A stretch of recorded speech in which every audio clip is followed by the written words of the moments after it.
Bonjour, on se retrouve pour présenter un produit que j'avais envie de tester dans une salle de bain, principalement pour le confort. Marcher dans une salle de bain dont le sol est chaud est quelque chose qui est, je trouve, très agréable. En plus, on a un gain de place évident puisqu'on n'a pas de radiateur électrique au mur.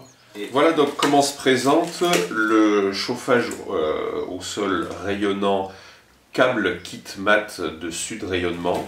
Donc vous voyez que ça se présente sur une natte en fibre de verre avec un câble chauffant qui va, une fois qu'il est mis dans le sol, amener la chaleur comme un radiateur électrique. Alors c'est livré donc cette natte avec ce fil chauffant, une sonde, on verra comment on l'installe, et bien sûr un thermostat qui va permettre de régler la température de la pièce.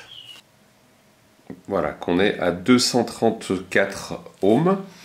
On va faire cette vérification au début et après avoir posé la natte pour être sûr qu'on n'a pas de problème. Et vous voyez que c'est 233-234, c'est ce qui a été validé donc lors de la fabrication sur mesure de la natte par Sud Rayonnement.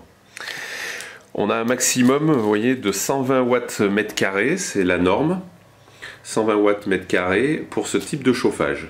Donc on va poser maintenant notre natte.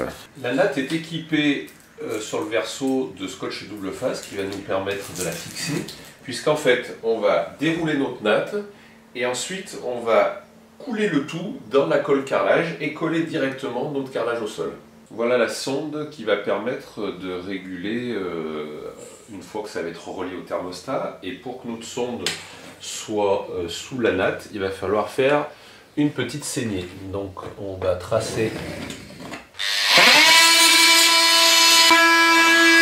Je vais glisser ma gaine dans ma réserve et je vais surtout boucher l'extrémité avec de l'adhésif pour éviter que quand on mette le ciment rentre dans notre gaine. La gaine sera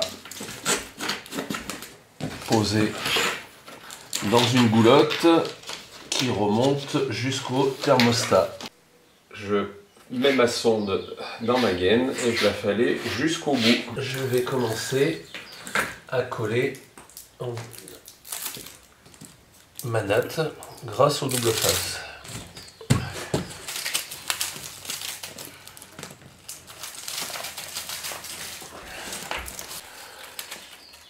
Une fois que je suis contre le mur, je vais découper la natte. Alors bien évidemment, on fait très attention à ne pas toucher la résistance chauffante.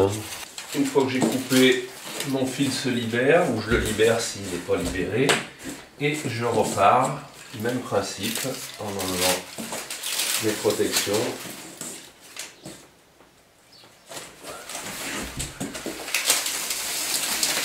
Comme vous le voyez, la pose du sol chauffant est vraiment simple à faire, puisque là, on a quasiment fini et on va donc attaquer la pose du carrelage dessus.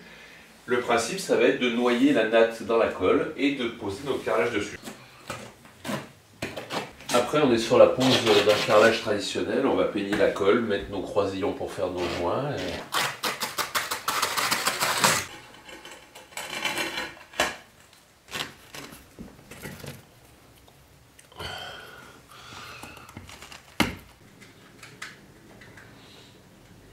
On a fini la pose de notre carrelage et maintenant on va continuer la pose du thermostat. Rappelez-vous, on avait dit qu'avant et après la pose, il fallait vérifier donc avec notre ohmmètre la valeur. Et là, si je vérifie, on est bien exactement à 232 ou 233. Donc c'est bon. Le thermostat qu'on va installer est un TFT2 avec façade colorée qu'on peut changer, donc il y a plusieurs coloris. On va donc pour l'instant le désassembler. Derrière notre thermostat, on a les branchements donc pour mettre la sonde, l'alimentation, ces deux pôles ici pour le plancher chauffant et ces deux pôles là pour l'alimentation électrique. Il est important de procéder au rassemblement de cette partie et du boîtier hors tension.